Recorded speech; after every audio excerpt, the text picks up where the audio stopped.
Welcome back to C++ discussions. Today we are going to discuss about the classes, and next following session we'll be discussing about more about the classes, like what are the internals of the classes, what's the memory management, how class is internally working, what are the special member functions which is associated with classes. Today we are starting with the definition of the classes in different perspective. We have two types of definition for the classes. One is with respect to the designer perspective, other one is with the programmer's perspective.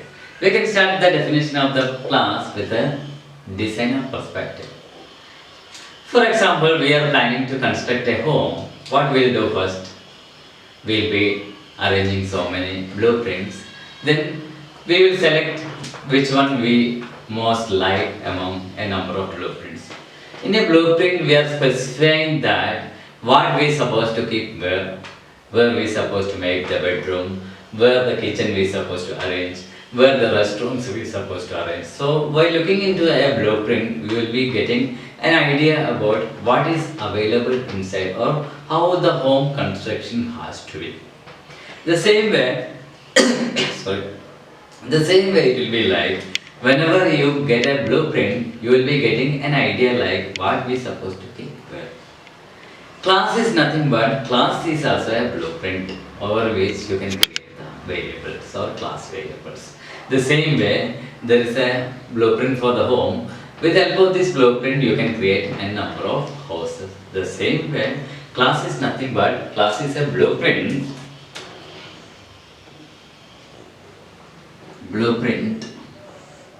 over which you can create a number of class variables.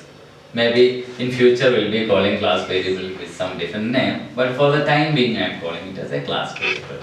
Class is nothing but a blueprint. A blueprint means which have well-defined arrangement of a class of variables, or what is available inside the class we'll be arranging inside that blueprint properly. On the top of that blueprint or with the help of that blueprint, we will be constructing a number of houses. The same way, with the help of the class blueprint, we will be creating a number of class variables. And the second definition of the class is, for example, you are not feeling well, we are going to a doctor. For a doctor, we are going to a doctor. The essential thing which is required for this doctor is the name, and the age, and the weight, and blood group. Now, next day, maybe you are going for an interview. The essential thing which is required for an interview is you are going for an interview. The interviewer, they may be asking about your name, education qualification, and maybe your age. These are the essential things which is required for an interview. Maybe next day you become the employee of that company, you become an employee. The essential thing which is required for this employee is the name, designation, salary. These are the essential things. Now you can tell this is nothing but you are collecting the essential thing and we are arranging under a particular name. Here also I am collecting the essential thing, I am arranging under a particular name. Here also for this interview I am arranging or I am selecting the essential thing, I am arranging under a particular name. This is known as abstraction. Abstraction is nothing but collecting the essential thing of a real world entity and arranging in a particular order. This is known as an abstraction. Then another definition of the class is nothing but class is an abstraction. Second definition of the class is an abstraction. These are two definitions which is associated or which is for a class with respect to a designer point of view. Whenever a designer is looking into the class, he will be feeling like class is nothing but it's a blueprint. Again, for a designer perspective, class is nothing but class is an abstraction. Abstraction is collecting the essential thing of a real world entity and you are ordering, arranging under a particular name that is known as abstraction. Now we can think about the programmer perspective, what is meant by a class. Assume you are going to construct a database for a student. You are planning to construct a database for a student. Assume there is a table for a student. We need the name of the student and we need the roll number of the student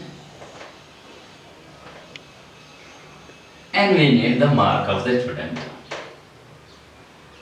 Assume you are going to construct a database for a student. This is for student. Now I am using the conventional C programming approach. We will be writing some functions. In that functions, we are passing the name of the student and roll number of the student, mark of the student. Here I am writing some small function. Void set student. Into this set student function, I am passing the name. Again I am passing the roll number. Again I am passing the mark of the student. Now inside this function, I am directly writing into the database. This is one approach for creating the database. Now I am thinking such a way that now you can look into this program, you can see I am using 3 built-in data types. One character pointer I am using, one integer data type, again one more integer data type, which are representation for a student. Now instead of using the built-in data type, I am going to use a user-defined data type and the data type which is holding all this data, that is known as class. You can write a class with all this data member, class, and with the data member name, and another data member is roll number, and another data member is mark. Then you can directly pass the class variable into this function instead of passing the separate variable. So I am going to write a class student with all these data members.